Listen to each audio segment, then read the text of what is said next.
What's going on, party people? Captain Zeus here, and I'm back with another review, and this time it is over the season finale, the DC Studios Max original series, Creature Commandos. Now, for those of you that have not seen the episode yet, spoiler warning up ahead because I will be going into some details about it. And if you like these reviews that I do, please hit that like button, smash that subscribe button, and let me know in the comments below what other reviews you'd like to see done on the channel. Now, I will say this episode was probably the best of the whole season. This is how you do a season finale. You top it off with stuff you don't expect. One thing that I loved about it was just how cinematic it felt, especially with a lot of the parallels between the present day events and Nina's past. And a lot of things that happened with Nina in general were very cinematic, like how she would come up into or out of the water in parallel to the princess as she was swimming, and they just kind of like were swimming in sync. I loved a lot of the shots that they did. It felt very much like a movie instead of just, you know, an animated show, and it kind of changed the pace of the show as a whole. Now, Nina's backstory was pretty freaking sad, as it seems like most of the Creature Commandos backstories are. And honestly, R.I.P. Nina. I did not see it coming that she was gonna die. I thought the princess was just gonna like stab her once and then let go because she was a nice chick. No, her girl was shivving Nina underwater, and it's so tragic because at that time we finally saw the end of her backstory where her dad died, just trying to be a comforting dad. Also, shout out to Nina's dad for giving a crap about her and not giving up on her. It's too many times we see with backstories where the parents give up, they throw the kid away or whatever the case. And although the mom was having her little moment of she's a freak, which no,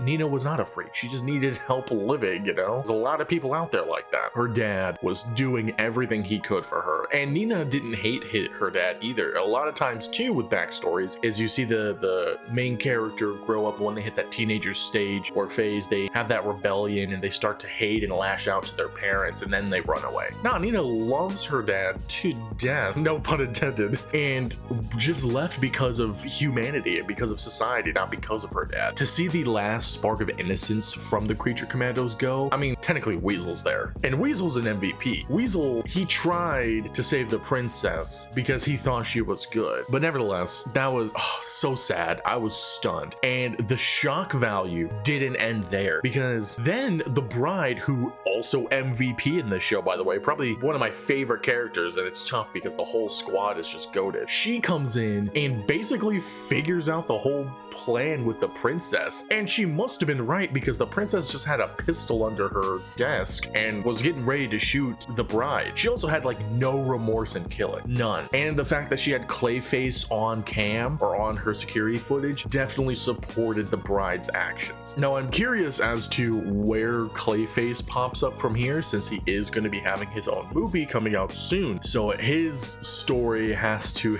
be taking place after these events. Maybe it's him like recuperating, and while we get some backstory information. I honestly thought it was going to be Gorilla Grodd. I know I was saying that for a couple of episodes because the whole gorilla in the little Circe vision, but it was the revelations of everything was so, it was almost confusing. It's not, but there was just so many twists that essentially just looped everything back to the start, because Circe had her vision saying that the princess was going to take over the world. That seemed to be the fact. And then like in the vision, I saw a gorilla in there, so I was like, Gorilla Grodd. But then it's like, oh, the person that confirmed it was actually Clayface, so that she's not actually the bad guy. But then you find out that she was working with Clayface, and so she actually is the bad guy once again. It's like, bro, what? No, but this was a really, really good episode. I'm assuming we're gonna see more of what happens to Rick Flag in Peacemaker season 2 and Superman. Probably more Superman, since that's coming up and it takes place after Creature Commandos. But I wonder how him falling for the princess is going to affect his position with Amanda, and the fact that the princess did, I suppose, make him fall for her was all part of her plan, which I kind of felt bad because I was like, Rick needs a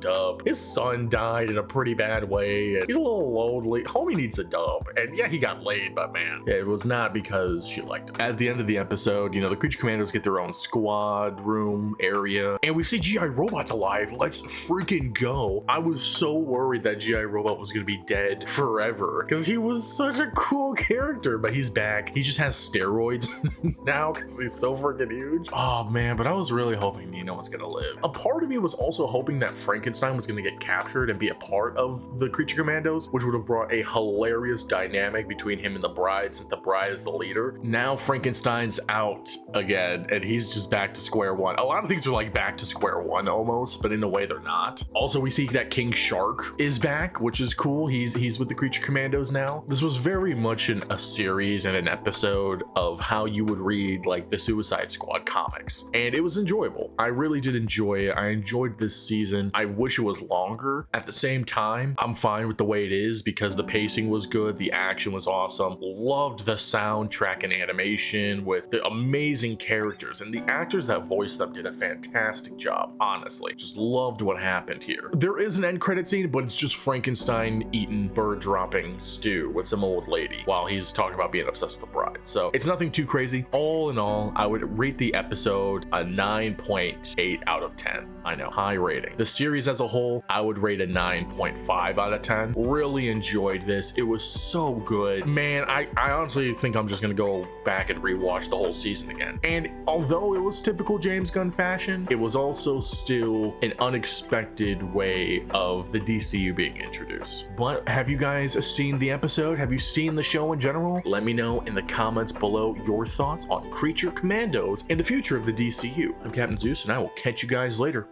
See ya.